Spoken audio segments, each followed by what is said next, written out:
പെൺകുട്ടികൾക്കും വേണ്ടി ഒരു കിഡിലൻ സ്ത്രീ കഥാപാത്രത്തെ ഞാൻ സജസ്റ്റ് ചെയ്യാം. പത്മരാജൻ സംവിധാനം ചെയ്തിട്ടുള്ള കൂടെവിടെ. മമ്മൂക്കയാണ് നായകൻ, സുഹാസിനിയാണ് നായിക.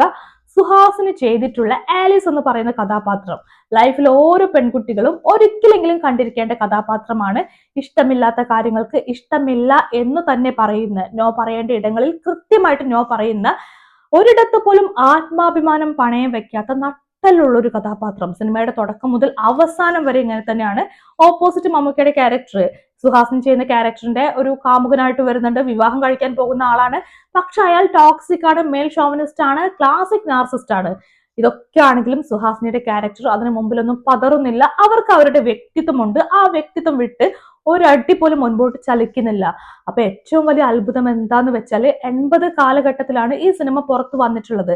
ഇന്നത്തെ കാലത്താണ് ഇത്തരം ഒരു കഥാപാത്രം വരുന്നതെങ്കിൽ നമുക്ക് അതിശയിക്കേണ്ട കാര്യമില്ല. കാരണം സെൽഫ് അവയർനെസ് ഒക്കെ പെൺകുട്ടികൾക്ക് കിട്ടിയിട്ടുള്ള കാലമാണ്, കിട്ടിക്കൊണ്ടിരിക്കുന്ന കാലമാണ്.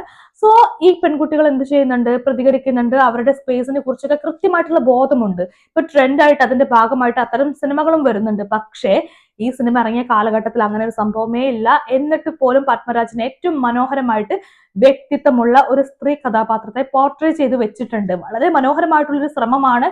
മാത്രമല്ല ഒരു നാർസിസ്റ്റ് ആയിട്ടുള്ള ഒരു മനുഷ്യന് എന്തൊക്കെ ചെയ്യാൻ പറ്റുമോ അതെല്ലാം കൃത്യമായിട്ട് ചെയ്തിട്ടുണ്ട്. അപ്പൊ ഓരോ പെൺകുട്ടികളും പറ്റുമെങ്കിൽ പോയി കാണുക ഈ സിനിമ. ഇതിനകത്തുള്ള ആലീസ് എന്ന് പറയുന്ന കഥാപാത്രത്തിൽ നിന്ന് എന്തെങ്കിലുമൊക്കെ നിങ്ങൾക്ക് പഠിക്കാനുണ്ടായിരിക്കും.